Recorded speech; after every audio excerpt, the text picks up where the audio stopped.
remains. Sometimes Allah replaces the ruling and the wording from the Quran. Sometimes Allah replaces the ruling, but the words remain. So in this case, Allah removed the words about stoning from the Quran, but the ruling remained.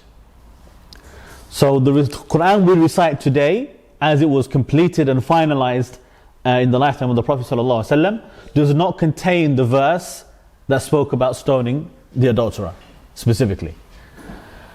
So the argument here is, if somebody was to claim that the verse in the Quran that says to lash the adulterer and doesn't mention stoning, they would say that this is an abrogation of the previous law, which the Prophet ﷺ practiced in his sunnah.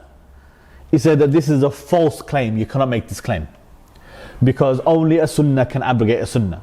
So if it was true that this verse abrogated the previous law, there would be a sunnah, meaning the Prophet ﷺ would have also acted upon that abrogation and would have stopped stoning and would have indicated to us that it's no longer stoning anymore. Because there is no such evidence from the sunnah, we continue to follow the sunnah of the Prophet ﷺ of stoning.